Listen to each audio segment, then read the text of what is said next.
For my CPS archival object, I created a fortune-drawing ritual experience inspired by traditional temple practices. I made everything by hand using recycled cardboard, including a pixel-style Buddha hat, a sign cylinder, and a full set of divination sticks. Each sign stick represents one weekly exercise. When a stick is drawn, it reveals a short phrase, like taboo, diagnosing illnesses, which links metaphorically to that week's work, where I play the seeker and a classmate acts as the CPS deity. The ritual adds a performative and participatory layer to the archive, turning documentation into an embodied experience.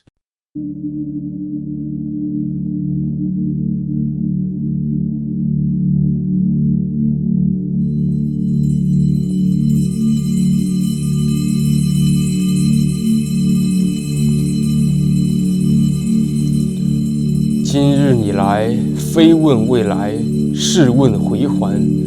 CPS 之神立于像素之塔，执万福于马间，请先行鞠躬一拜，再捧起签筒。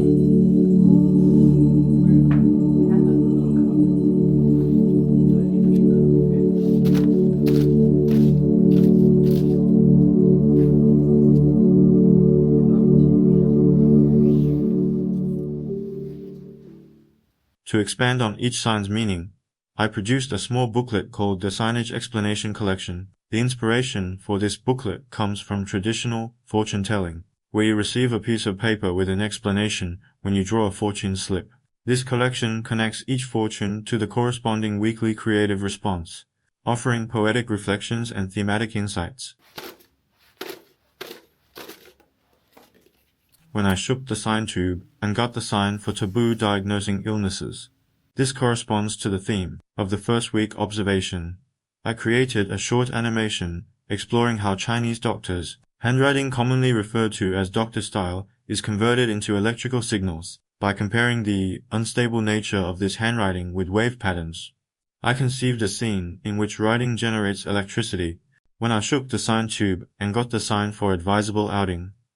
This corresponds to the theme of the week too. Tinkering used Illustrator to extract the outline of a human portrait and, in Photoshop, created an organic, vein-like texture by layering and repeating the lines. The final result was a close-up depiction of leaves.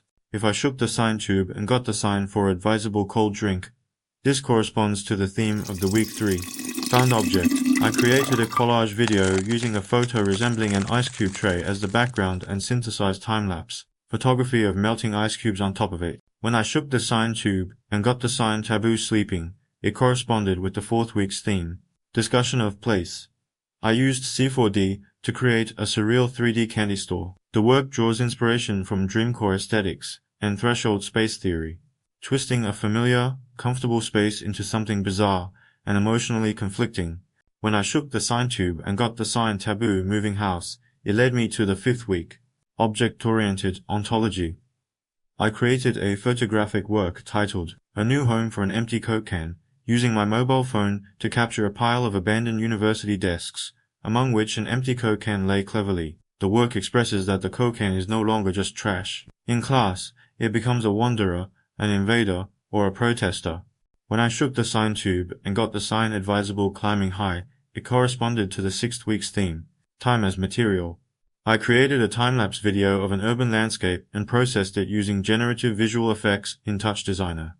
The result is a layered composition where real-time flow becomes distorted, looped, and echoed, blurring the boundaries between physical time and algorithmic time. When I shook the sign tube and got the sign advisable sweep filth, it brought me to the 7th week. Character, place, and event. I created a 3D robot character, a smart home elf built from discarded household electronics. Each component no longer functions as before but malfunctions, flickers, or reinterprets its purpose. The character is shaped by its relationship with events, where the event is technological. Obsolescence. The soul becomes a device. When I shook the sign tube and got the sign advisable go overseas, it matched the 9th week's theme. Force. I created a series of visual media works based on my personal experience of physical and perceptual imbalance. The inspiration came from fishing on a beach near Melbourne. Standing on a swaying boat, slightly intoxicated from the previous night, I experienced intense dizziness and visual distortion. From this, I set 3 rules to recreate my sense of imbalance through media forms.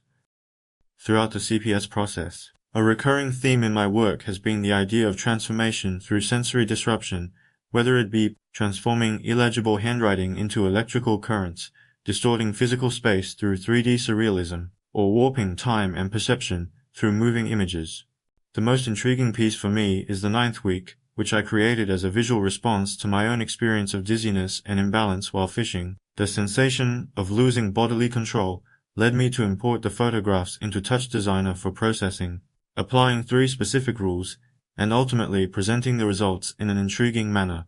This allowed me to rethink the medium's expressive potential, both physically and emotionally, and how perception is shaped. It also helped me find a more tangible, less adorned, and more personally rhythmic way of working.